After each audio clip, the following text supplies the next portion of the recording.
At a party, my girlfriend, Chloe, lost a game of truth or dare. The dare was to call the person she regretted most in her life. She asked the person on the other end, "If I were single right now, would you build a life with me?" I would. The word hung in the air, and the entire room fell silent. Everyone expected me to fly into a rage, to flip the table. But to their surprise, I just calmly slipped the ring off my finger. "We're not legally married, so it's not too late. Let's break up. I'll make room for her." Before Chloe could even speak, I had already turned and walked away. On the way out, I made a call to New York City. "Mom, Dad, I agree. I'll come home and get married." "Oh, that's wonderful, Ethan. You've finally come to your senses. You're the sole heir to the Harrison Group. If you hadn't been so stubborn about getting real-world experience all these years, you would have been married and running the company by now. Your father and I have had someone picked out for a while, just waiting for you to say the word." Hearing the immense relief in their voices, a pang of guilt hit me, and my tone softened unconsciously. "I'll go along with whatever you arrange." "Excellent. How does January 19th for the wedding sound? When are you coming back? Do you want to meet your fiancé beforehand? I can arrange for you two to see each other soon." My mom's eager, non-stop chatter was starting to give me a headache.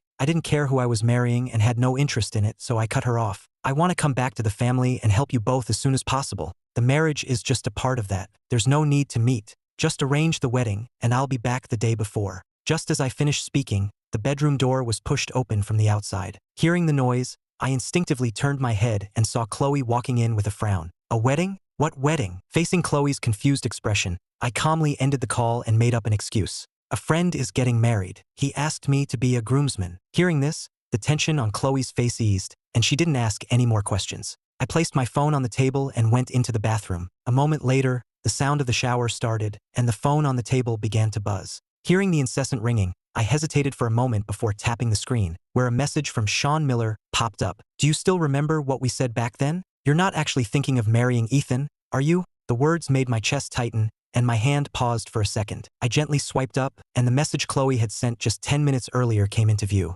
"Sean, your 28th birthday is in 33 days. Do you remember what you promised me?" I put the phone back where it was and leaned back on the sofa, my mind flooded with memories. When I was 18, my aunt returned to the States to get married, and I came back with her, enrolling at UCLA. To enjoy a normal college experience, and for my own safety, I never told anyone about my family background. At the freshman welcome party during my senior year, I filled in to play a piece on stage to help out a roommate. When I finished and came down with my instrument, I looked up and saw Chloe. She was wearing a white dress, holding a bouquet of flowers by the door, her eyes sparkling as she looked at me. "Can I get your number?" I've always been a sucker for a pretty face, so I agreed on the spot. After that, we talked every day and would run into each other in all sorts of places. In our 3rd month of knowing each other, Chloe confessed her feelings. It felt like first love, a whirlwind romance, and I had no reason to say no. And so we got together, staying together from the age of 21 to 28. For 7 years, my family constantly urged me to come home for an arranged marriage. After refusing many times, I tried to sound her out about it, but whenever I brought up the word marriage, Chloe would dodge the topic like it was poison, refusing to discuss it. At first, I thought she just wasn't ready for that step, but as it happened more and more, I sensed something was wrong. Then, at a party 2 weeks ago, I overheard the truth during a drunken conversation. It turned out the person in Chloe's heart had always been her childhood friend, Sean Miller. Unfortunately, her feelings were one-sided. Sean only saw her as a friend. The reason she approached me was that, on the night we met, Sean had gotten together with someone else, and the way I played the piano on stage reminded her of him. She chose me to soothe her own disappointment and to make Sean jealous. In the years that followed, Sean went through dozens of short-lived relationships. Every time Chloe heard he'd broken up with someone, she considered going to him, but before she could, he'd find someone new, and her heartbreak would deepen. And so, 7 years went by. We were still together, and Chloe had never given up hope that Sean would come around. She was waiting for a drunken joke he'd made when they were younger. "Chloe, when I turn 28, if we're both still single, why don't we just give it a shot?" So every year she would ask him about it, and this year she had finally reached his 28th. Looking through the chat history on Chloe's phone, I laughed. In 33 days, it would be Sean's 28th birthday, which was also the day I had chosen for myself to break up, go home, and get married. Seeing Chloe go into the study, I got up, turned off the lights, and lay down in bed. I don't know how much time passed before I heard faint footsteps in the dark room. A dimly lit phone was placed on the nightstand, and someone lay down behind me, followed by a long silence. When I heard the soft, rhythmic breathing beside me, I opened my eyes again and reached for Chloe's phone. Opening the same chat window, I saw 4 new words she had sent. "I can't forget you." It was a simple phrase, but I could picture Chloe as she typed it. She was probably biting her lip, her eyes glued to the screen, carefully typing out a long message only to delete it, weighing each word. She was afraid of her feelings being too obvious, yet also afraid they wouldn't be noticed at all. That meticulous and cautious attitude was something she only ever showed when it came to Sean. As I thought about it, a bitter smile formed on my lips. Her mind was completely fixed on that 28th birthday promise, waiting for Sean to finally agree to be with her. I lay there all night with my eyes closed, but I never fell asleep. After dawn, I heard rustling beside me and opened my eyes. "Let's get off work early today." Chloe, applying her skincare, looked over at me, confused. "Is something going on?" After a long pause, I spoke slowly. "It's your birthday today. Did you forget?" Chloe's body tensed for a moment before she nodded. For the past few weeks, her mind had been so consumed with Sean's 28th birthday promise that she'd forgotten everything else, even her own birthday. Thinking about how I had spent the last 2 months planning a surprise for her, all for nothing, left a complicated feeling in my gut. Chloe didn't notice the change in my expression and just added, "Let's just keep it simple. No need to make it a big deal like before." In previous years, I would always go all out planning a birthday party for her, just to make her happy. But she never really cared about my efforts, so hearing her say that, my voice took on a self-mocking tone. "The party's already planned. Everyone has RSVP'd. It's too late to cancel. I started planning this party 3 months ago, back when I didn't know she had someone else in her heart. If I had known, I wouldn't have bothered." Hearing my explanation, Chloe didn't say anything more, just grabbed her phone and left the bedroom. As she turned, I caught a glimpse of her slight frown. When I got to the office, the first thing I did was go to my manager's office and hand in my resignation. When I came out holding my termination papers, the office erupted. "Ethan, you're leaving? Why so suddenly? Do you have another job lined up? This is so abrupt. Don't tell me you're finally going back to inherit your billion-dollar fortune." Hearing everyone's concern, I put down my things and smiled lightly. "I'm going to get married." My colleagues nodded in understanding, but my good friend, Leo, leaned in and asked, "Ethan, did Chloe finally agree to marry you? What made her change her mind all of a sudden?" I couldn't be bothered to explain, so I just changed the subject. "Thanks for everything all these years, everyone. Let me treat you all to dinner later." After work, I had dinner with a few colleagues for a couple of hours, and by the time I got to the hotel, it was already 8 p.m. I hurried to the private room, but just as I was about to push the door open, the conversation inside made me freeze. "It's so cold out. Who did Chloe go to pick up?" "Who else?" "Sean, of course." I was close enough to hear. "Sean said he was coming back today,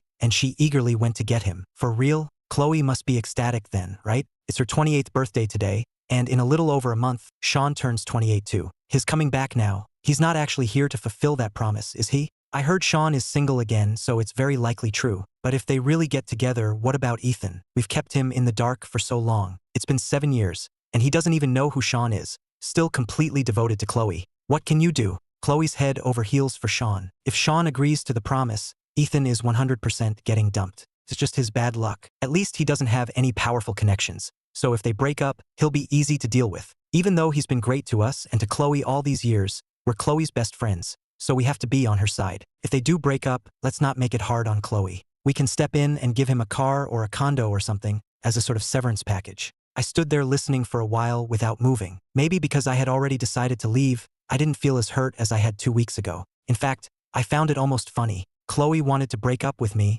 and her friends were going to be the ones to pay me off? What kind of relationship had I been in for the past 7 years? Too bad for them, this time I was the one leaving first. As I stood outside the door, a few waiters came by with a drink cart, and I stepped back to let them pass. The moment the door opened, the chatter inside stopped abruptly. I walked in with a smile, acting as if nothing had happened, and greeted everyone. After a few minutes of small talk, Chloe pushed the door open again, this time with a man I didn't know. I coolly sized him up, noticing he bore a slight resemblance to me. Chloe led him around the room, finally stopping in front of me. "This is my childhood friend, Sean Miller," she introduced. Chloe hesitated for a moment before continuing, "And this is my good friend, Ethan." When she said that, Chloe was prepared for me to get angry. But things didn't go as she expected. I had no reaction at all. I just looked up at her, held her gaze for a long moment, then pulled my hand back and took 2 steps away, creating a polite distance between us, a faint, perfectly composed smile on my face. "Mr. Miller, a pleasure. I'm Chloe's good friend." After the introductions, the room became lively again. Sean was an outgoing guy who could chat with anyone, making his way around the room with a glass of wine. He pulled a group together for drinks and games, and when he got into it, his hands were full of cards, so he had someone feed him a few pieces of watermelon. Without a second thought, Chloe speared a piece with her own fork and held it up for him. Sean didn't think much of it either, turning to take a few bites before picking up her glass and drinking half of her red wine. I sat a few feet away, watching Chloe clutch that glass, drinking from it again and again. Each time she took a sip, her lips touched the exact spot where Sean's had just been. By the end, she was already a bit drunk. But the classic birthday ritual couldn't be skipped. Everyone sang happy birthday as they urged her to stand up, blow out the candles, and make a wish. The noisy room instantly quieted down, and I stood up to personally wheel in the cake and light the candles. Staring at the number 28 on the candles, Chloe rubbed her temples as if trying to clear her head. Her unfocused eyes scanned the room, and then she held up a finger. This year, I don't want to make a wish. I want to ask a question instead. As she spoke, she pointed at Sean, her drunken but intensely burning gaze fixed on him. Sean, you're about to turn 28 too. I want to ask you something. Do you have a girlfriend right now? The moment she said it, everyone in the room exchanged glances. Faced with prying eyes from all directions, Sean was momentarily taken aback before he answered, not right now. After a brief silence, someone let out a surprised whoa, and the room erupted. A few of her drunk best friends stood up, pulling a giddy Chloe into a celebratory dance. Watching the chaotic scene unfold, I remained seated, perfectly still, calmly and serenely playing the part of the clueless good friend, who was completely in the dark. The party went on until the early hours of the morning before it finally ended. Once everyone had left, I helped Chloe into the car. Still basking in her earlier joy, she collapsed into my arms and started speaking from the heart. With a sob in her voice, she said, Sean, don't go. Please stay with me, okay? Why can they have you but I can't? I've waited for you for so many years. I wait for you every single day. The driver in the front seat listened the whole way, snickering to himself. When we were getting out, he saw me supporting the drunken woman and couldn't resist a little joke. Sir, your girlfriend really loves you. I gave the driver a small smile and said calmly, she really loves Sean. But I'm not Sean. Waking up hungover the next day, Chloe remembered what had happened and immediately started explaining. Ethan, they started pouring drinks for me the second I got to the club last night. I probably said a lot of stupid things. It was just the alcohol talking. Don't take it to heart. I was surprised she remembered last night, and even more surprised she'd come up with such a lame excuse. But I remained calm and rational, playing along with her act. I gave a slight nod. It's okay. I know. For some reason, looking at my placid face and recalling my reaction when she introduced me to Sean, Chloe felt a strange sense of panic. She thought it over and felt something was off, so she quickly changed the subject. I was so busy drinking with everyone yesterday that I neglected you. Ethan, are you a little angry? How about we go on a date after work today? Angry? I have something to do this afternoon. I can't. Seeing my firm refusal, Chloe became even more insistent on making it up to me. I couldn't argue with her, so I finally agreed. That evening, I had just changed and was about to head out when a message from Leo suddenly came through. Ethan, did you not tell your girlfriend you quit? She just came by looking for you, and she seemed really mad. Before I could even finish reading the message, Chloe's call came in. Seeing her name flash on the screen, a serious look crossed my face. I hesitated for a moment before answering. Chloe's furious voice came through the phone. Your colleague told me you quit your job to get married? I was still trying to think of an excuse when Chloe continued her tirade in a cold voice. I've told you, I have no intention of getting married right now. It finally dawned on me that Chloe thought I was trying to pressure her into marriage. No wonder she was so angry. I patiently explained, it was just a joke I made with my colleagues. They must have taken it seriously. I quit because I've been tired lately and wanted to take a break. Hearing this, the voice on the other end finally returned to normal. Don't make jokes like that in the future. Okay, I replied softly. Then I heard Chloe ask where I was and if she should come over. I was about to give her the address when I heard a very faint laugh in the background that sounded exactly like Sean. The okay, that was on the tip of my tongue turned into no, don't. The call ended quickly. Staring at the darkening screen, a self-deprecating smile touched my lips. If she really wanted to come find me, why would she hang up so fast? It was just a formality asking the question. Why did I even take it seriously? I hailed a cab and went to the restaurant we'd agreed on. After I gave my name, the host led me straight to the rooftop dining area. When I pushed open the door to the private room, I saw a table laden with food, but no one was there. Seeing my confused expression, the waiter respectfully explained, Ms. Bennett called 10 minutes ago to order. She said you should start without her, as she had an urgent matter to attend to and might be late. Thinking back to the phone call, a look of understanding crossed my face. An urgent matter? More like she was off with Sean again. It wasn't exactly a lie, I guess. For her, any little thing involving the man she loved was an urgent matter. I didn't dwell on it and went straight into the room. The waiter diligently unwrapped my silverware and described each dish. Looking at the table full of seafood, I narrowed my eyes slightly. During my years in Europe, I never got used to Western food and had grown tired of seafood. I still wasn't a fan after returning to the States. In the past, if I were dining with her, I would have just put up with it. But now, I had no desire to compromise for her anymore. With a wave of my hand, I told the waiter to clear it all away. Sir, Ms. Bennett has already paid for this meal. It's quite expensive. Are you sure you don't want it? If we clear it all, the restaurant cannot offer a refund. I raised an eyebrow, took a card from my wallet, and handed it to him. I know. Clear it away. Put the new order on this card. Don't worry, I can afford it. By the time I finished my meal, Chloe still hadn't shown up. I couldn't be bothered to wait any longer, so I paid the bill and went home. I was halfway home when a few messages came through. Ethan, could you stay somewhere else tonight? Sean came back unexpectedly, and his family's old house isn't ready for him to stay in. A lot of the pipes are frozen. His stomach is bothering him, and he needs someone to look after him. I was thinking of letting him stay here for the night. Is that okay? Wanting to take care of Sean while also trying to hide their relationship from me. How interesting. This time, I was in no mood to play along with Chloe's act. I asked her directly, isn't he just your friend? Why do you have to hide our relationship? How long do you plan on keeping this up? A long time passed before I got a reply. Chloe didn't offer any explanation, just a date, January 18th. In the past, I wouldn't have known the significance of that day. But now I knew. The 18th was Sean's birthday. If Sean fulfilled his promise and got together with her that day, she would likely break up with me without a second thought. If he didn't, she would settle down and propose to me. She could test the waters with him, and if she was rejected, she still had me, her official boyfriend, as a safety net. She could just pass it off as a joke. Whether she moved forward or retreated, she had a perfect solution. I had to admit, I was almost impressed. Too bad for her, I was no longer willing to be her backup plan. I didn't reply. I just turned off my phone and gave the driver the address of a hotel. I had a few drinks before bed and slept until the afternoon. When I turned my phone on to check the time, dozens of new messages popped up. Most were from Chloe, with a few from her friends. Ethan, where are you? Why aren't you answering your phone or replying to messages? Don't scare us. Chloe's been looking for you all night like a crazy person. Reading these accusatory messages, I let out a cold laugh. Turning off my phone to get some sleep is scaring people? Besides, which one of them didn't know that Sean was the center of Chloe's universe? Did they really think she cared whether I was alive or dead? As I was thinking, Chloe's call came through, and her tone was not pleasant. Ethan, Sean was just staying for one night. Do you really need to be this angry? Even if you're unhappy, you shouldn't vent your frustration like this. I couldn't be bothered to explain further, so I just made an excuse. I'm not frustrated. My phone died, that's all. In the past, Chloe would have probably believed me. But today, for some reason, she was suspicious and shot back. Then why is it that I've always been able to reach you, no matter what time, but last night of all nights, your phone was off? Hearing her question, I froze, and a flood of memories came back to me. A few years ago, in the middle of the night, Chloe had a sudden stomachache and accidentally called me instead of her assistant. The moment I heard, I got up and brought her medicine. Last year, she was on a business trip abroad with a 7 or 8 hour time difference. Chloe lost track of the time and called me at 3 or 4 in the morning asking about a document. I fought off sleep, got up, and checked the security footage to help her find it. 3 months ago, I had an appendectomy.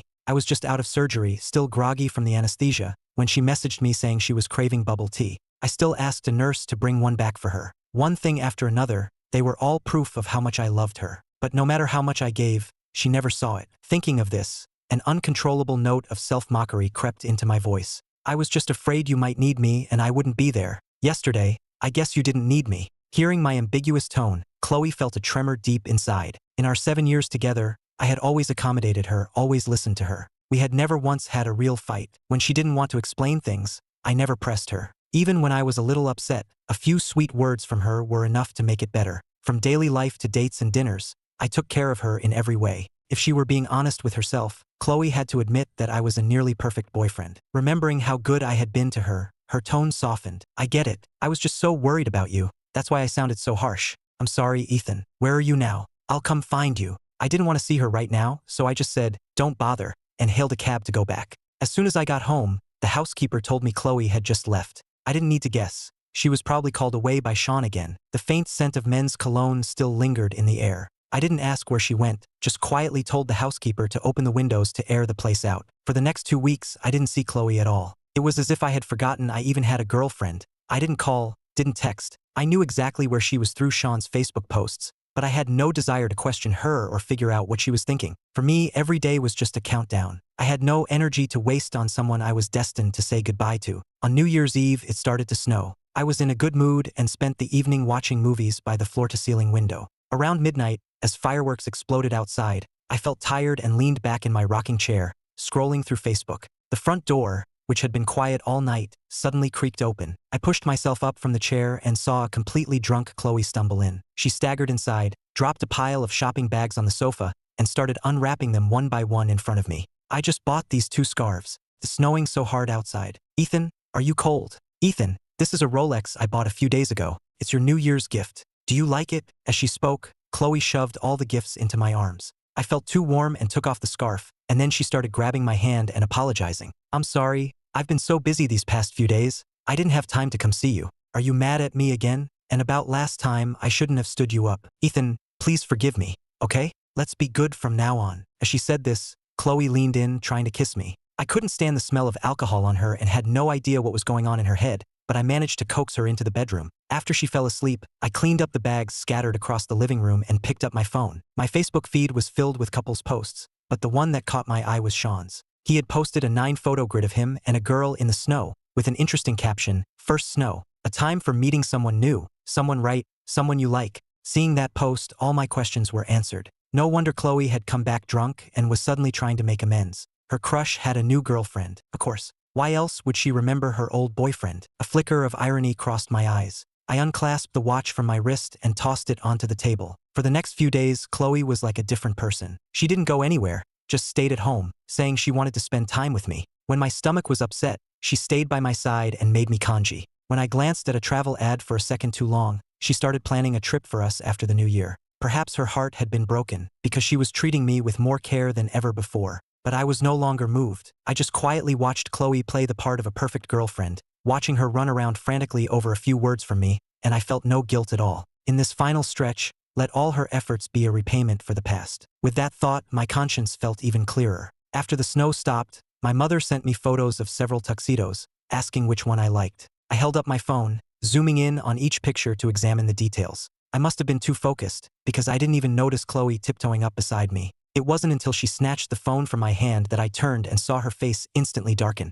A groom's tuxedo? Why are you looking at tuxedos? Vitwood batting an eye, I lied. Didn't I tell you before? A friend of mine is getting married soon. There was a problem with his suit, so they're getting a new one, and he asked for my opinion. Seeing that my expression was normal, Chloe's suspicion slowly faded. She handed the phone back to me and asked, I forgot. What day is the wedding? I'll go with you. Seeing her serious expression, a subtle look crossed my face. January 19th. Are you sure you want to go? Hearing the date, Chloe seemed a bit stunned. I stared at her, patiently waiting for her answer. After a long silence, she forced a strained smile. We'll see when the time comes. After that question, Chloe sank back into a state of melancholy, walking around all day as if in a dream, her mind heavy with thoughts. Using the wedding as a cover, I didn't hide my packing from her. It had been 6 years since I moved into this riverside apartment after graduation, and my things filled the rooms. I only packed the items I had bought myself, leaving everything else behind. Once I was back in New York, it would be my territory. I could just buy whatever I needed. I'd leave the rest here. Occasionally, when Chloe snapped out of her daze, she would glance into my suitcase, but she never asked about its contents. I knew her mind was completely preoccupied with waiting for an invitation to Sean's birthday party. She wouldn't notice that I was secretly getting rid of many of my personal belongings. As long as the couple's items I used to treasure were still on display, she would never suspect that once I left, I wouldn't be coming back. After all, in her eyes, I loved her enough to die for her. How could she possibly suspect that I was actually planning to leave for good? With a decluttering mindset, my packing felt remarkably easy. On January 18th, the sky was overcast, looking like it was about to rain. Chloe was up early, sitting on the sofa, staring at her phone. I got up a little later and was having breakfast at the dining table. The housekeeper looked at the sky and asked, Mr. Harrison, it looks like it's going to rain. Should you leave for the airport a bit earlier? Hearing this, Chloe looked up and instinctively asked, Why are you going to the airport? I'm going to the wedding tomorrow. You said you'd think about it. Have you decided? I explained casually, watching Chloe's reaction. She was silent for a few seconds before finally saying, It's too far. I'm not going. I'll drive you to the airport. I wasn't surprised by her answer. I finished the last piece of my toast, then went back to the bedroom to get my luggage. Chloe had just buckled her seatbelt when her phone chimed. She quickly opened it, and in the next second, an undeniable joy lit up her usually cool eyes. She put down her phone, unbuckled her seatbelt, and pushed the car door open. Once she was out of the car, she seemed to realize what she was doing and quickly leaned back in to explain. Ethan, something suddenly came up at work. I have to go take care of it. I'll have the driver take you to the airport. After all these years together, I could easily tell from her flickering gaze that she was lying. But I didn't call her out on it, just gave a slight nod. While waiting for the driver, I opened Facebook and, sure enough, saw Sean's post with pictures from his birthday party. The pretty girl from before was nowhere in sight. It looked like they had broken up. This meant that Chloe now had hope again for Sean's old promise. If I'm not married by 28, I'll get together with you. No wonder she was so happy. By the time the driver arrived, Chloe had changed into a white evening gown and was energetically getting into a sports car parked nearby. She rolled down the window and waved at me. "When will you be back?" I just smiled and didn't answer. Chloe didn't seem to mind and sped off in her car. I sat in the passenger seat, and once her car was out of sight, I quietly told the driver, "Let's go." A light rain began to fall, blurring the windows and obscuring the view. I didn't want to look anymore anyway. I closed my eyes and said silently to myself, "Goodbye and good riddance." Before boarding, I got a call from my father. "Ethan, what time do you land? I'll have a driver pick you up." I wanted to get home sooner rather than later, so I didn't refuse. I hadn't slept well the night before, so I felt drowsy as soon as I got on the plane and slept through the 2-hour flight. After landing in New York, I put on a hat and sunglasses. I had just walked out of the arrivals gate when someone stopped me. "Ethan Harrison?" Hearing the clear voice, I nodded, still half asleep. "Mr. Harrison sent me to pick you up." I squinted at the woman, Olivia, assuming she was the driver, but wondering why they'd sent such a beautiful one. As soon as I got in the car, I leaned against the window and dozed off again. When I woke up, I saw an unfamiliar mansion outside the window and asked with deep suspicion, "Where are we?" "This isn't my house." Seeing my reaction, Olivia smiled gently. "It's not today, but it will be tomorrow. To be precise, this is our marital home." Marital home? The realization left me stunned. I was wide awake now. I took off my hat and sunglasses and looked down at Olivia, meeting her smiling eyes. Seeing the shock in my eyes, Olivia understood and extended her hand. I forgot to introduce myself. "Mr. Harrison, I'm Olivia Astor." I managed an awkward smile, quickly shook her hand, my voice laced with guilt. "Sorry, I was still half asleep and made a mistake. I'm Ethan Harrison." Olivia just laughed, her voice light and cheerful, not minding at all. "It's okay. We'll have plenty of time to get to know each other." Meanwhile, Chloe was standing outside a private room, carefully smoothing out every wrinkle in her dress. Her phone vibrated a few times. She took it out and saw a message from the driver. "Mr. Harrison has boarded the plane." After some hesitation, she sent a message back, "Let me know when you land safely." Composing herself, Chloe took a deep breath and pushed open the door. Her eyes locked onto the figure at the center of the room, the one who had occupied her dreams, and her heart began to beat a little faster. She walked over quickly, and through the crowd, she could hear a few guys teasing someone. "Sean, you have to introduce her to us today. You've been hiding her for so long. What's the rush? When I make my wish later, I promise you'll all be impressed." Make a wish? Chloe thought back to her own birthday party a month ago, and a flicker of hope appeared in her eyes. Could it be that the joke from when they were 16 was finally about to come true? For the next few hours, Chloe couldn't stop thinking about it, nervously sipping her drink. When the cake was wheeled out, her hands were trembling slightly. A few of her best friends gathered around her, their eyes filled with a knowing, gleeful look. "Chloe, your dream is about to come true. How are you feeling?" Chloe looked down, smiling but saying nothing. Tessa, who had been enjoying the show, suddenly remembered something and put a hand on Chloe's shoulder. "If this happens, what about Ethan?" At Sean's birthday party, hearing Ethan's name made Chloe's smile vanish, and a wave of guilt washed over her. Seeing her expression change, her friends quickly tried to comfort her. "It's fine, just break up with him. Do it now. He's just a regular guy anyway. He'll be easy to get rid of. Yeah, if he causes a scene, we'll handle it for you. Don't worry, Chloe." Egged on by her friends, Chloe took out her phone and typed a few words, but her finger hovered over the send button. Seeing her hesitate, her friends grew impatient, grabbed her hand, and pressed it for her. On the screen, right below, "Let me know when you land," a new message appeared. "Let's break up." The two messages were sent 3 hours apart. By her calculation, my plane should have landed, and I would see the message soon. While Chloe was still lost in thought, her friends pulled her to the center of the room. Amid the chorus of happy birthday and Chloe's eager anticipation, Sean clasped his hands together and devoutly made his wish. "I hope my 28th year is the best one yet, and that I can make next year's wish with summer." Chloe's smiling face instantly turned deathly pale. The others in the room were also stunned. "Who's Summer? Introduce us." Amid the teasing, a blush crept onto Sean's face. "She's my new girlfriend." Just as he finished speaking, the door to the room was pushed open, and a beautiful young woman walked in slowly, smiling at everyone. "Hi everyone, I'm Sean's girlfriend, Summer Reed." Over the noise, Sean laughingly took his new girlfriend's hand and shared little details of their relationship with his friends. Chloe sat in a corner, drinking glass after glass with her friends. Soon they were all drunk. Tessa staggered to her feet, walked up to Sean, and, to everyone's surprise, stood up for her best friend. "Sean, have you forgotten the promise you made to Chloe all those years ago?" Hearing this, a flicker of curiosity crossed Summer's face. "A promise? What promise?" Sean's expression immediately turned ugly, but Tessa was too drunk to care. Seeing this, the other friends chimed in to support her. "You promised Chloe you'd get together with her when you turned 28. We all remember. Are you going to be a heartbreaker?" Summer's smiling face slowly grew cold. She turned and gave Sean a long, hard look. Is that true? How can you take a drunken joke seriously? Besides, I said that's what we do if I was single. I have a girlfriend now, so it doesn't count. Every word was like a dagger to Chloe's heart. She clutched her chest, which ached with an unbearable pain, and used her other hand to push herself up from the sofa. In front of everyone, she began to laugh hysterically. Yes, it doesn't count. You have a girlfriend, and I have a boyfriend. It was a joke. All just a joke. Her words brought a smile back to Summer's face. She nodded, took Sean's hand, and walked over to Chloe, acting as if nothing had happened. It seems it was all just a misunderstanding. I've heard that Ms. Bennett has a boyfriend. Why didn't you bring him today? Chloe's mind was a complete blank, but she forced a smile and met Summer's gaze. He went back home for a wedding. He's busy. Hearing this, Summer nodded in understanding. But Sean, standing beside her, had a flash of displeasure in his eyes, his voice filled with disbelief. A boyfriend? Who? I've been back for a while now. How come I've never heard you mention him? Seeing Sean's face again, Chloe was speechless. Tessa quickly stepped forward to support her, glaring at Sean with resentment and a mocking tone. Ethan Harrison is Chloe's boyfriend, the handsome guy from her birthday party.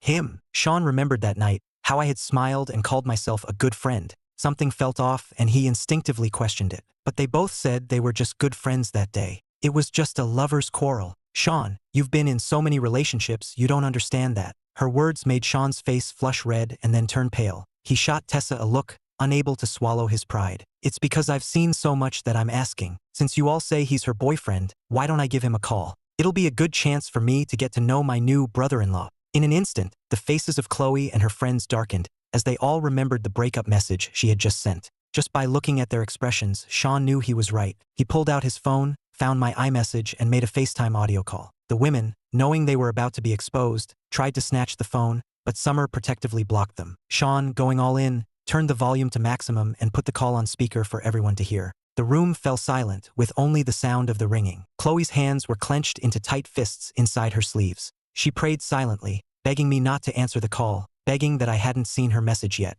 During the minute-long ringing, Chloe felt like her heart was going to pound out of her chest. Just as the call was about to go to voicemail and everyone was losing interest, it was answered. Mr. Miller, can I help you? The color drained from Chloe's face. In stark contrast, Sean wore a smirk of ambiguous amusement. Not much. It's just my birthday today, and I heard you're Chloe's boyfriend. I wanted to invite you to come hang out. There was a brief silence on the other end of the line. Chloe was so nervous she could barely breathe. Sorry, I'm in New York right now. I'm afraid I can't make it. Hearing my normal tone, Chloe guessed I hadn't seen the message yet and felt a slight sense of relief. But I wasn't finished. I let out a meaningful "oh," a hint of amusement in my voice. By the way, Chloe and I have already broken up. I wouldn't want you to get the wrong idea, Mr. Miller. Sean was a little surprised, but mostly gloating. Broken up? When did that happen? Just now. Not long ago. About 10 minutes ago, I think. I received her breakup message. Everyone gathered around watching the drama unfold had expressions of wanting to laugh but not daring to. Sean's face was the most telling. With a smirk, he shot a cold glance at the entitled girls who had started the trouble and said softly, "All right, I'll pass that along. Sorry to bother you, Mr. Harrison. No trouble at all. Happy 28th birthday. And I hope you and your true love end up together." Whether it was intentional or not, when I offered my congratulations, I emphasized the words 28th birthday heavily. It was as if I was letting everyone know that I was aware of the whole story. No one in the room dared to ask any questions. They could only watch as the call ended. The atmosphere in the room instantly dropped to freezing. It was silent for a good 5 or 6 minutes. Finally, Summer stepped in to play peacemaker, raising a glass to Chloe, and the incident was quietly smoothed over. Chloe drained the last drop from her glass, slammed it down on the table, and left the party with her friends in tow. As she was leaving, Chloe vaguely overheard a few words of conversation between Summer and someone else. "Sean, is this Mr. Harrison from New York?" "I think so, I heard. Why do you ask?" "It's nothing. A Harrison from New York. The name just sounds familiar. I'm probably overthinking it." As soon as they were out of the banquet hall, her friends crowded around Chloe, pulled her into another private room, and all started talking at once to comfort her. "Chloe, it's probably for the best that you didn't marry a guy like Sean. With the number of ex-girlfriends he's had in the last 7 years, you'd need a dozen extra tables at the wedding just for them. Marrying a player like that who falls for every girl he sees would have been a disaster. You should just focus on being with Ethan." "Yes, exactly. In what way is Ethan not better than Sean? He was definitely just angry today, that's why he said those things. Chloe, you just need to go back, sweet-talk him a little, explain everything. He loves you so much. He'll definitely understand." With her friends giving her a confidence boost, Chloe's spirits lifted slightly. She took out her phone, found my contact, and racked her brain to compose a message. Ethan, I just lost a game with everyone. The punishment was to tell my boyfriend we're breaking up and then have someone call to see your reaction. Don't take it seriously. How long have you been in New York? Are you settled in your hotel? Or are you busy setting up for the wedding? Are you coming back tomorrow or the day after? I can come pick you up, okay? A long time passed after she sent the message,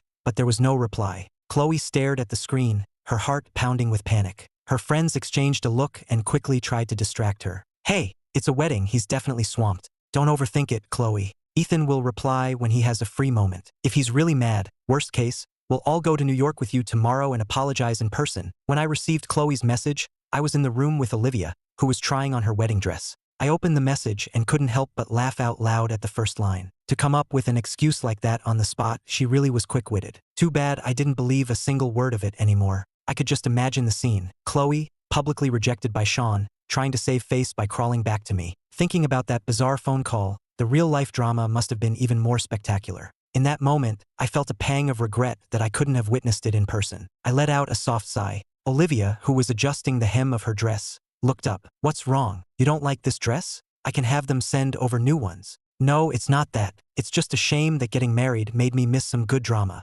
Drama? What kind of drama? Can you tell me about it? Although I wanted to share, I knew it was inappropriate to talk about my ex in front of my fiancé, so I tried to change the subject. It was just some friends back in LA celebrating a birthday. A few mix-ups, nothing major. Let's focus on the wedding for now. Seeing that I didn't want to elaborate, Olivia didn't press the issue. She went to the living room and brought back some pastries. Are you getting hungry? Have a little something to tide you over. After we're done here, I'll take you out to eat. Is there anything you're craving? I was indeed a bit hungry. I asked Olivia what she wanted to eat, made a note of it, and stepped out to make the arrangements. As I ordered the food, I fell into thought. From what I had gathered, Olivia was the youngest of 3 daughters in the Astor family of New York, 2 years my junior. She had a sister 2 years older than her, and another who was 5 years older and currently the vice president of the Astor Corporation. She had been raised primarily by her eldest sister, which explained her poised and proper demeanor. The Harrison and Astor families had been in close contact for several years, and my family had done extensive research before tentatively proposing the marriage alliance.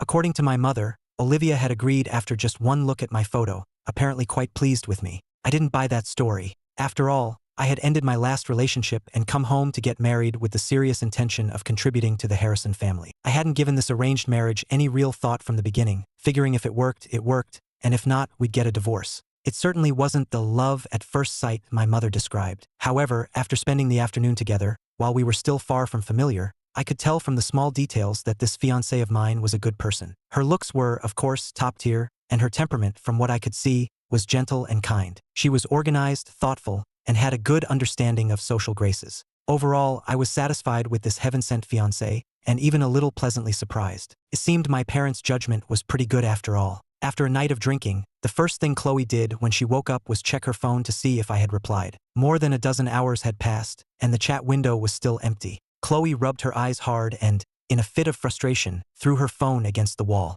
The sound startled everyone awake, and seeing her action, their drunkenness vanished. I can't believe it. Ethan likes to play these hard-to-get games too. Don't worry, Chloe. We'll go with you to win him back. The others also chimed in with words of comfort, and Chloe's mood improved slightly. As soon as they left the bar, the group headed straight for the airport. On the way, Chloe stared blankly at the distant skyscrapers, a sense of regret creeping in. If she had known it would all be for nothing, she should have just agreed to go to New York with me yesterday. The more she thought about it, the more dejected she felt, forcing herself to find a silver lining. It was good she didn't go. Hearing what Sean said had finally killed any lingering hope. Over the years, she had wanted to give up countless times, but that 28th birthday promise always kept a sliver of fantasy alive. Especially after getting together with me, she felt like she was splitting in two, unsure how to face the boyfriend who was completely devoted to her. Now, it was time to finally make a choice. She tentatively asked her friends, "If I can't win him over today, I'm thinking of proposing. What do you guys think?" Hearing the word proposing, her friends' eyes went wide. Marry Ethan? With his family background, your parents would never agree, would they? He's a great guy, handsome and good-tempered, but I think he's fine for dating. When it comes to marriage, he's not really in your league. Although her friends were throwing cold water on the idea, Chloe didn't listen. She leaned back in her seat, her mind replaying countless small moments from our time together. After her 25th birthday, I would subtly bring up marriage every few months to test her reaction. She knew what I wanted, and she knew my family was pressuring me, but for her own selfish reasons, she always pretended not to understand. Now, they weren't getting any younger, and I was still deeply in love with her. She didn't want to lose me. Even though the path to marriage would be difficult, she was willing to try. With this thought, Chloe finally made up her mind to propose in New York. She sent a message to her assistant, telling him to bid on a pair of wedding rings that had recently caused a stir online. Just before boarding the plane, her assistant replied that the rings had been sold at auction for $90 million. Chloe was stunned. A pair of wedding rings sold for that much? She asked for the buyer's name, and the assistant replied with a single word, Astor. The Astors of New York? The name, legendary in their circle, left Chloe speechless. But she had some acquaintance with the middle Astor daughter, so she gave her a call to ask. Oh, those rings? I bought them. My younger sister is getting married today, and I got them as a wedding gift for the newlyweds. Chloe, you're a little too late. The youngest Astor daughter was also getting married today? Why were all the happy events happening on the same day? A flicker of surprise crossed her eyes, but she chose her words carefully and politely thanked her. I must have had too much to drink and forgot to bid. You're too kind. Since your sister is getting married, please pass on my congratulations. I wonder who the lucky groom is. My sister is marrying into the Harrison family. It's a perfect match. They're very well suited. The moment she heard Harrison, Chloe thought of me. Ethan's last name was Harrison. Could he be attending the Astor Harrison wedding? Did Ethan have relatives or friends among the New York Harrisons? A flurry of strange thoughts filled Chloe's mind, but as she stepped out of the car and the cold winter wind hit her, they vanished. She shook her head, pressed her temples, and pushed the chaotic ideas away. He was just a guy from a small town. How could he possibly be connected to the Harrisons? After the plane landed at JFK, Chloe gave me a call. I apparently hadn't cooled down yet. There was a lot of noise in the background, and my tone wasn't exactly friendly. My ex-girlfriend, calling me specially. Is there something you need? Hearing the term ex-girlfriend reminded Chloe of what had happened the day before, and her blood pressure spiked. But she knew this wasn't the time to lose her temper, so she suppressed her anger and patiently explained, Ethan, that breakup line yesterday was really just a joke. Can you please believe me? Is that so? I don't care if it was a game. I only believe what I see. No need to explain. I'm very busy right now and don't have time for idle chat. After saying that, I hung up without waiting for her reaction. Chloe was so furious at my attitude that her face darkened. Don't argue on the phone. Just say a few sweet things when you see him in person, and he'll come around. Her friends took turns persuading her,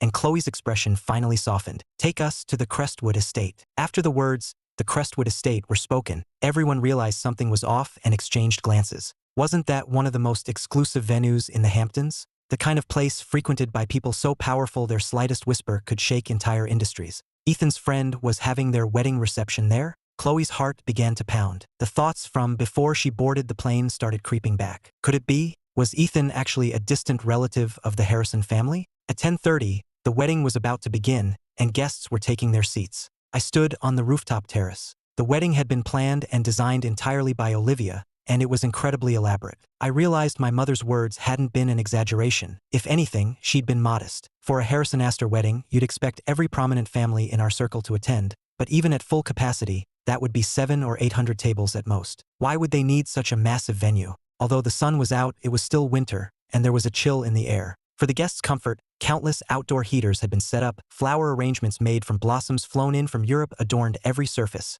and the parting gifts were solid gold interlocking hearts, one for every guest. The sheer extravagance of it all made even me, who grew up with wealth, feel a twinge of pain at the cost. I smoothed down my wind-tousled hair and was about to make a comment when Olivia walked over. It's cold out here. We should go inside. I nodded and followed her into the room. Olivia handed me a cup of hot coffee. Someone just called saying they've arrived in New York and were asking for the wedding location. Is it a friend of yours? Do we need to send someone to the gate to meet them? What friend? I quickly grabbed my phone and checked my call history. Seeing Tessa's name, my expression turned strange. A call from Tessa? She's in New York. A cryptic smile played on my lips. No need to pick them up. They'll find their way in. By the way, there are a lot of people here, and I see paparazzi with long lenses on the nearby hills. We should probably increase security to avoid any trouble. Olivia didn't think much of it and agreed. Before she left, she handed me the wedding rings. Watching Olivia leave the room, I finally let out the laugh I had been holding back. Chloe came to my wedding? I couldn't even imagine the look on her face when she saw me standing at the altar.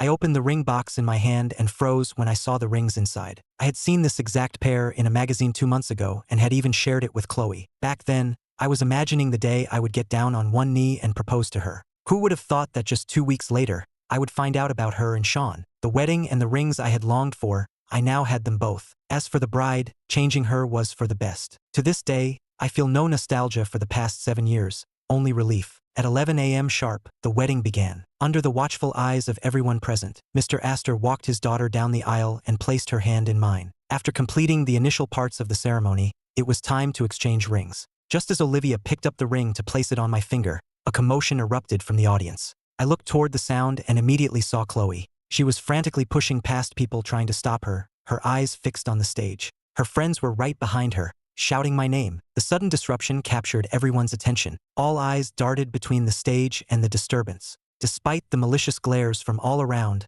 I remained calm. I turned to Olivia, saw the anger and confusion on her face, and quickly whispered, "I'm sorry. Those are my friends from LA. Can we pause the ceremony for a few minutes so I can go talk to them?" Olivia hesitated for a moment, then nodded. I waved to the staff to halt everything. Security had already restrained the troublemakers and were about to drag them out, but they stopped when they saw my signal. From beginning to end, Chloe's gaze was locked on me, never leaving for a second. Seeing me in my tuxedo, standing before her with such calm indifference, she could no longer control her temper. "You said you were coming to a friend's wedding. Was that friend you?" I almost couldn't help but laugh. Generally speaking, when someone says, "I have a friend," doesn't it usually mean themselves? Chloe was so angry she almost laughed. She closed her eyes, and when she opened them again, they were burning with rage. "Is this your excuse for getting married behind my back?" "Behind your back?" The Harrison-Astor wedding has been all over the news for over a month. "Chloe, do you not use the internet?" The names Harrison and Astor seemed to trigger something in Chloe. She whipped her head around to look at the bride beside me, Olivia. Her face bore a striking resemblance to her middle sister, and Chloe recognized her instantly. Her pupils dilated, the corners of her mouth trembled, and her entire being screamed, "Unbelievable." Olivia Astor's husband was Ethan Harrison. So who exactly was Ethan Harrison? Tessa and the others behind her also realized the implication and gasped in shock. "Ethan, you're a Harrison? From the New York Harrisons." I watched them quietly, then patiently introduced myself. "To be precise, I am the next heir to the Harrison Group of New York, the only son of James and Evelyn Harrison, and Olivia Astor's fiancé. Do any of you have any further questions about who I am?" That long list of titles silenced all 6 of them. Back in LA, these girls could certainly throw their weight around, but this was New York, the center of power. Their family status was nothing compared to the Harrisons and the Astors. After a long silence, Chloe finally spoke, her voice hoarse, asking the question that mattered most to her. "Why did you never tell me? Didn't you hide a lot from me, too? For example, the 28th birthday promise." Those 2 sentences made Chloe's face turn deathly white. She started to struggle again, desperately trying to explain. "I can explain that. Ethan, it's true I never forgot about Sean, but in these 7 years." Before she could finish, Olivia, who had been watching quietly from the side, cut her off. She turned to the security guards. "Please escort them out." Olivia took my hand and spoke to me gently. "Now is not the right time to deal with this. Ethan, after the wedding, we can invite your friends for a private dinner. Let's not keep the guests waiting." I hadn't expected Olivia to make such a decisive choice at such a critical moment. I nodded in agreement, but my mind was still full of questions. This just wasn't the right time to get answers. Olivia linked her arm with mine, and we returned to the center of the stage. The light piano music started again, and amid the congratulations of the crowd, we completed the ring exchange. The moment the bouquet was tossed, petals, feathers, and confetti rained down from above. The bright midday sun shone on Olivia, illuminating her exquisite and beautiful face. I turned away, not looking back, and strode confidently toward the future. After the grand wedding, I felt exhausted. Thinking back on the day's events, I felt it was time to have an open and honest talk with Olivia. "About what happened today, is there anything you want to ask me?" Olivia, who was wiping her face, paused and looked at me intently. "If you want to talk about it, then I have questions. If you don't, then I have nothing to ask." Her diplomatic and gentle attitude surprised me. For the first time, I felt like I had married someone truly extraordinary. "Aren't you curious about my relationship with them? Aren't you worried about the drama behind what happened today?" Olivia sat down in a nearby armchair, her eyes full of composure. "I am curious and I am worried, but none of that is important. What's important is you. Our wedding was a success. You are my husband, and we will walk through many tomorrows together. As for the past, if you're willing to share, I'd be happy to listen. If you're not, I understand. It's all in the past now. Why dwell on what can't be changed?" In that moment, I felt the vast difference between people, and my perception of Olivia was once again redefined. Inspired by her words, I decided not to hide anything anymore and laid it all out. That group at the wedding was my ex-girlfriend and her friends. We were together for 7 years, and I had intended to marry her, but she was always in love with someone else. When I found out, I decided to break up and come back to New York. My parents were already pushing for me to get married, so I just agreed. We officially broke up yesterday. She didn't know I was a Harrison, so she came and caused a scene at the wedding. As she listened, a subtle expression appeared on Olivia's face. Broke up yesterday, married today. Isn't that a bit hasty? Maybe a little, but you and I are just in a business alliance. As long as we maintain a stable marital relationship in public, that's all that matters, right? I said this with a matter-of-fact expression, which made the corners of Olivia's mouth lift slightly. So you didn't care what kind of person your marriage partner was? Not really. I just want to take over the Harrison group as soon as possible. Olivia's heart skipped a beat. She looked at me for a long time, then gave a gentle nod. Chloe was dragged several hundred feet by security, a humiliation she had never experienced in her life. Her friends fared no better. They were all dumped at the estate's entrance, facing dozens of guards who shooed them away, leaving them furious but silent. And at the bottom of the steps were hundreds of reporters with cameras, frustrated that they couldn't get a shot of the wedding of the century. A few sharp-eyed reporters recognized Chloe immediately and rushed forward, shouting for an interview. Ms. Bennett, were you also invited to attend the wedding of Miss Astor and Mr. Harrison? You don't look well. Did something happen inside? With someone taking the lead, a swarm of reporters surged forward, taking pictures and asking questions. Chloe was already in a foul mood, and being photographed in such a disheveled state sent her into a rage. She shoved the people in front of her, knocking over several cameras, and then stormed off with her friends. That night, the story of Chloe assaulting reporters made entertainment headlines. The public image of the Bennett Corporation plummeted overnight. Negative articles spread like wildfire, and even with all their money, the Bennett family couldn't stop them. When Sean's call came, Chloe had locked herself in her hotel room, reeking of alcohol. Hello? Chloe, I saw on the news that the guy who married into the Astor family is Ethan. He's a Harrison. So what if he is? After getting a confirmation, a hint of excitement entered Sean's voice. Summer just told me that the proposal for the joint project between the Bennett, Harrison, Astor, and Miller families is finalized. I hear the final decision on the project's location will be made in New York. Since you were with him for so many years, is there any way you can ask him for a favor to help steer the project our way? Although her mind was fuzzy, Chloe still had a shred of reason left. She let out a cold, desperate laugh. Ask him for a favor? He's already married to Olivia Astor. So what? You were together for 7 years, right? Even if you're broken up, he must still have some old feelings for you. Just give it a try. Your father just called me, asking where you were, and he sounded furious. If you can land this project, he'll calm down and won't hold today's events against you, right? After hearing his reasoning, Chloe's resolve wavered slightly. But she didn't want to get her hopes up, so she gave a non-committal answer and hung up. She struggled to her feet, went to the bathroom to splash water on her face, and sobered up a bit. A few minutes later, Tessa knocked and came in, pulling her into a discussion about the project.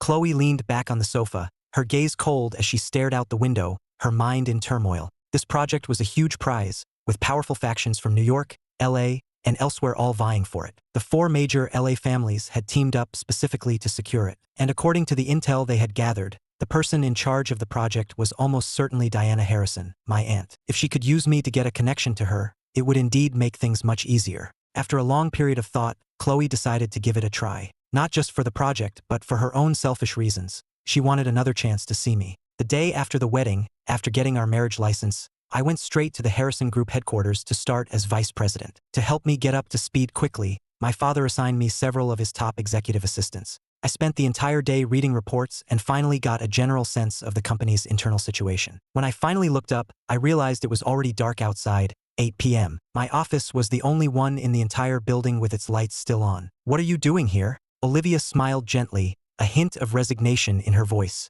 Today is the 2nd day of our marriage. Technically, we should still be on our honeymoon. I then remembered the subtle expression on Olivia's face that morning when I said I was going to the office after we left City Hall. I finally understood what it meant. I explained, a bit embarrassed, first time getting married, no experience. I forgot about all that, but honeymoons and time off, that's for regular couples, right? We're just a business alliance. We don't need to celebrate, do we? A flicker of disappointment, almost imperceptible, crossed Olivia's eyes, but she quickly composed herself and opened the passenger door. If you're busy, we don't have to celebrate, but we are married after all. I'm sure the busy Mr. Vice President can spare some time for dinner with me, right? Her teasing tone made me smile. I nodded readily and got in the car. We had dinner at a famous upscale restaurant. It was peak dinner time, and since we were a bit late, all the private rooms were full. I was hungry and didn't want to bother going somewhere else. So after getting Olivia's okay, we took a corner table by the window in the main dining area. When the menus came, Olivia handed one directly to me and started recommending some of the restaurant's signature dishes. Following her suggestions,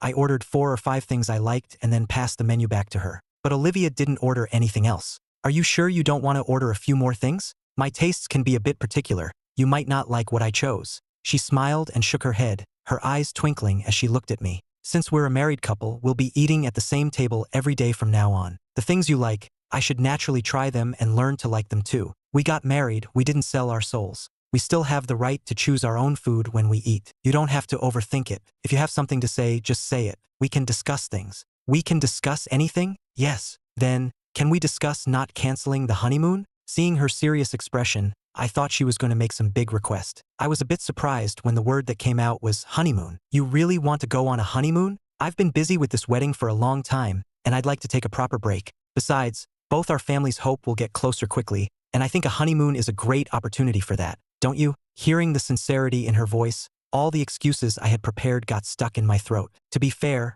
Olivia was a good wife who respected my opinions in every way. The honeymoon was optional for me, and I didn't want to hurt her feelings over something so small, so I agreed. After getting my affirmative answer, Olivia's smile grew even brighter. Then I'll wait until you're done with this busy period, and I'll make the arrangements when you have time. Chloe waited outside the Harrison Group building all day before she finally saw me. She followed me to the restaurant, hoping for a chance to speak with me alone. But I didn't leave my seat all evening, and the sight of Olivia and me laughing and sharing food was like a knife in her heart. For 2 hours after the food arrived, she didn't take a single bite, her eyes fixed on my gentle, smiling face. When I finally got up to go to the restroom, Chloe quickly followed me out and called my name in the hallway. Ethan, why did you agree to marry Olivia? I turned around, a flicker of surprise in my eyes. If I remember correctly, we've already broken up, haven't we? Whether I get married or not, what does that have to do with you? My dismissive tone made Chloe feel belittled, and a surge of anger rose within her. The Harrison-Astor wedding was arranged over a month ago.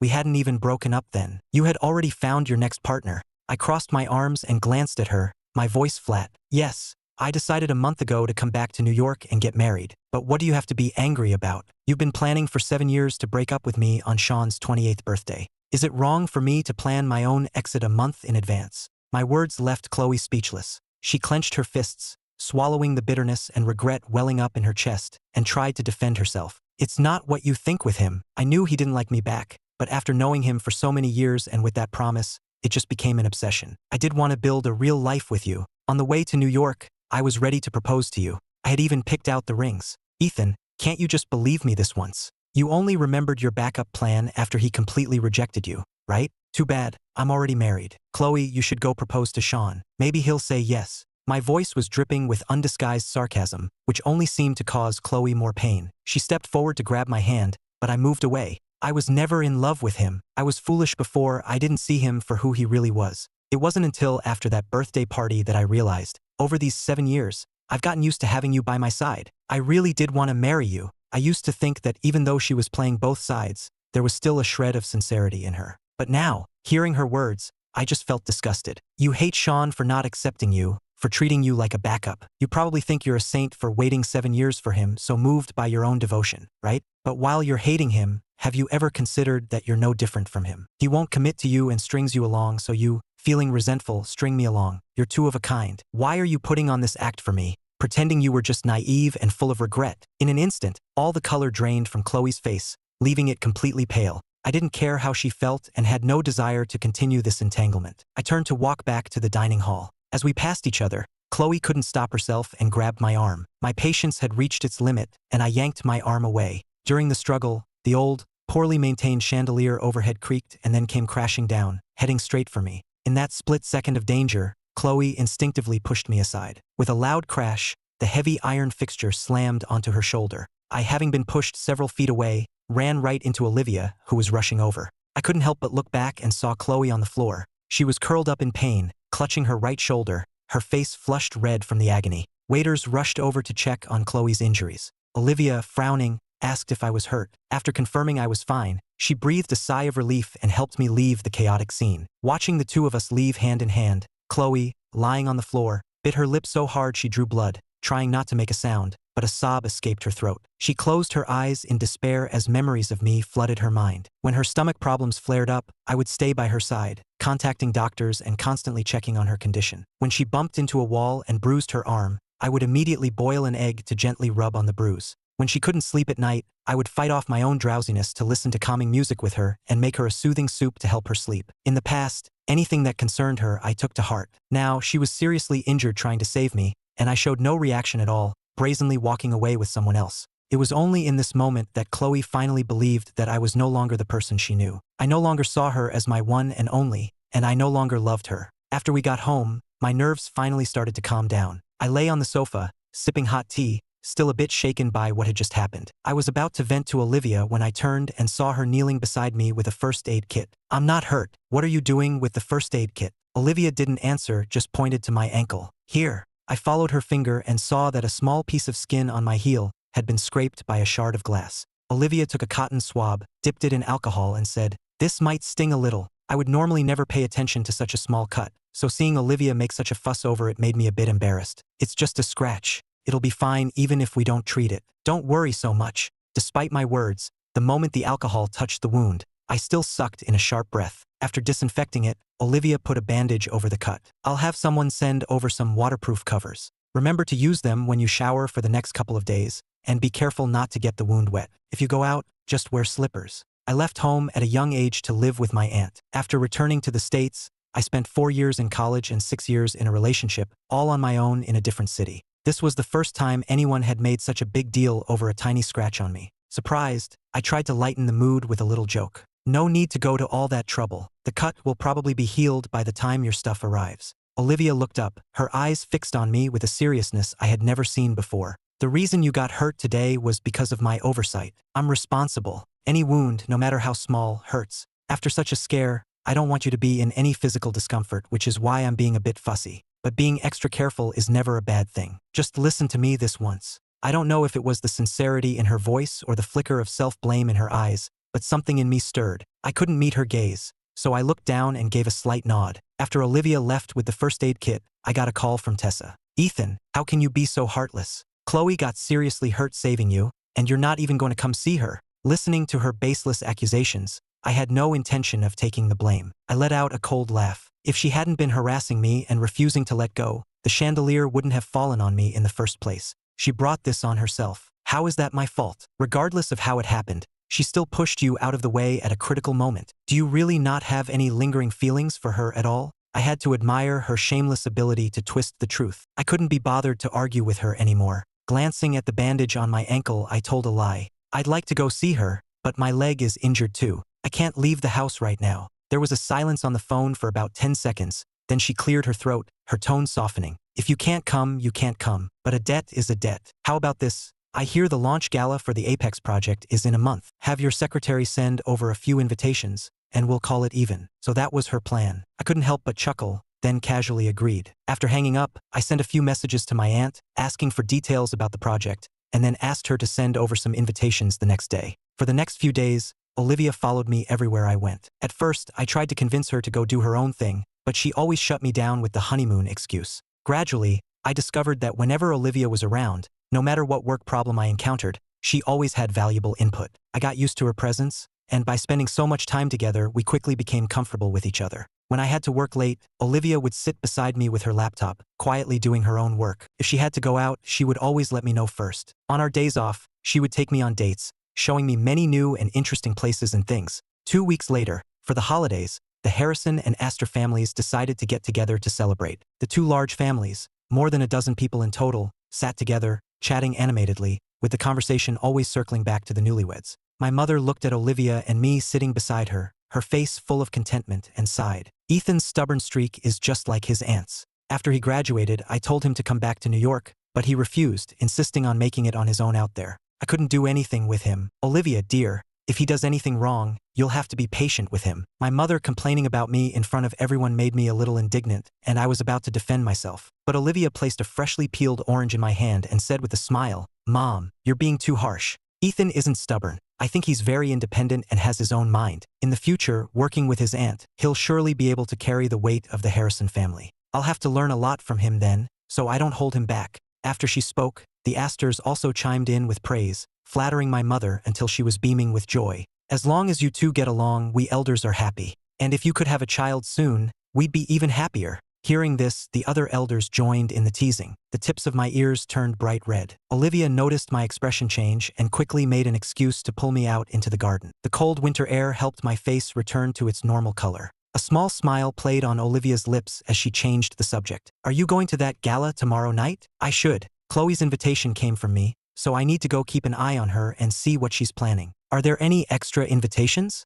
Can I have one too? Hearing this, I looked up at her in surprise. This project is decent, but aren't you and your sister busy with the Riverbend deal right now? At such a critical time, you still want to come scout this out. She knew I was joking and blinked a few times before replying. Of course I'm not interested in the project. It's the holidays and there's not much to do. I just wanted to go with you. I nodded in understanding. Remembering I only had one invitation left, I took her downstairs to find my aunt. The project gala was held at the largest hotel in New York. At 7 p.m., the project head walked onto the stage and announced the start of the evening. Our car got stuck in traffic, so we arrived half an hour late. The moment we opened the door, my aunt was surrounded by a crowd of eager people who had been waiting for her. Seeing the crowd, I had no desire to get involved in that mess, so I pulled Olivia away from the throng and slipped inside. Since neither of us was there for the project, we strolled leisurely through the hall, enjoying the food and wine. Standing on the second-floor balcony with a glass of champagne, Chloe leaned against the railing and immediately spotted me whispering intimately with Olivia.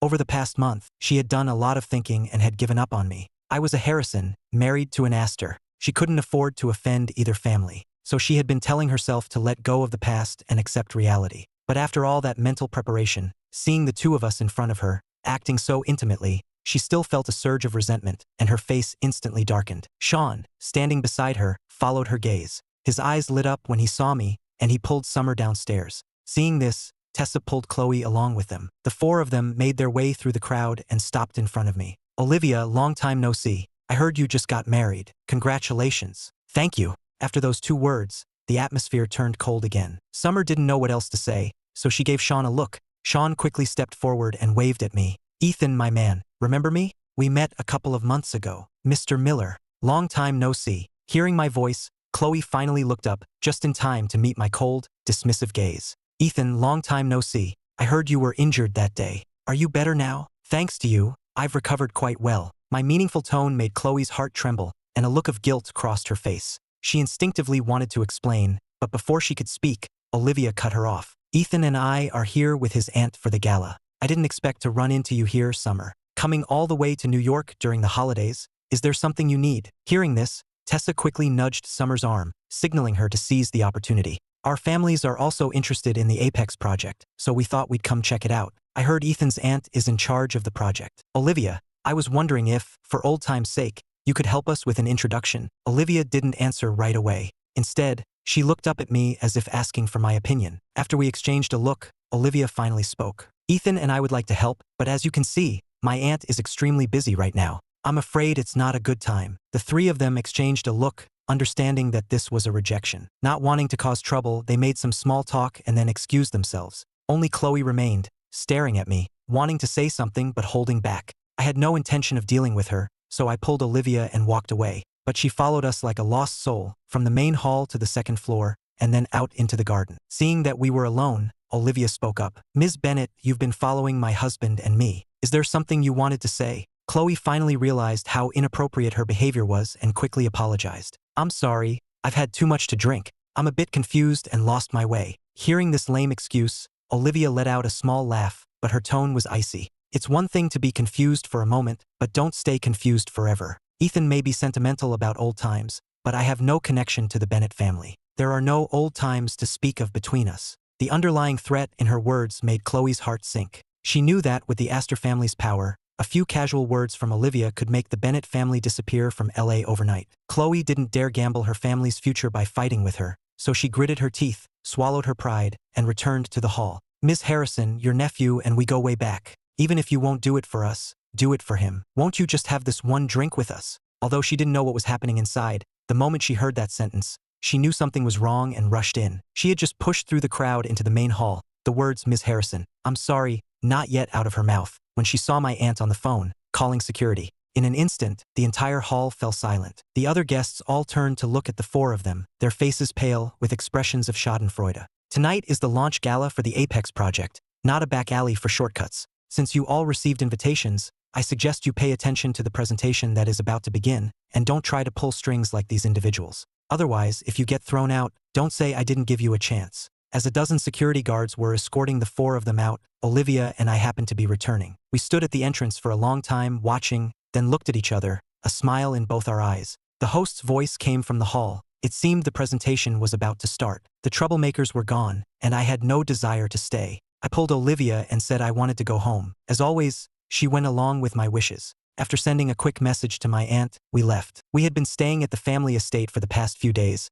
and with the staff gone for the holidays, the house was empty. We curled up on the sofa and watched a movie. Around midnight, I suddenly had a craving for sweet rice balls. It was a holiday and late at night, so all the nearby delivery services were closed. I stared at the delivery unavailable message on my phone and sighed deeply. Seeing my disappointed expression, Olivia smiled gently, got up, and went into the kitchen. She pulled a bag of glutinous rice flour from the cabinet. Seeing this, I followed her curiously, my eyes wide with surprise. "You know how to make sweet rice balls?" Olivia saw me fiddling with the rice flour and knew I wanted to try, so she took out 2 aprons and put one on me. "No, but I can look up a tutorial. It should be pretty simple, right?" I thought she had a point and quickly pulled out my phone. We followed a tutorial for over an hour and managed to make a few lopsided, misshapen rice balls of various sizes. After the water boiled, I was about to put the rice balls in, but Olivia, afraid I would burn myself, quickly took the plate from me and told me to get 2 bowls. We didn't have any fermented rice, so she added some brown sugar to the water for flavor.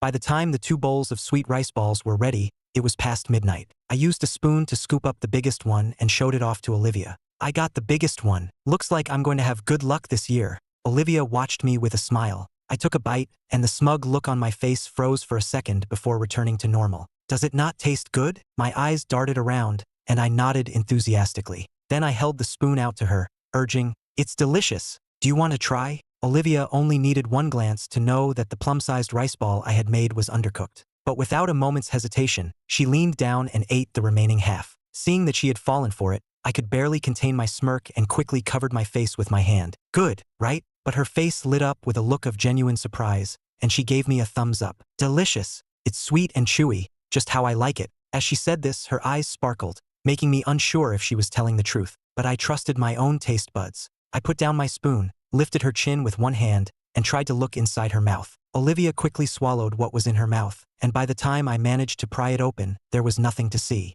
A look of disappointment crossed my face. It was clearly raw. "You were lying to me, weren't you?" Playfully wrestling, we tumbled off the sofa and onto the rug. The night was still young,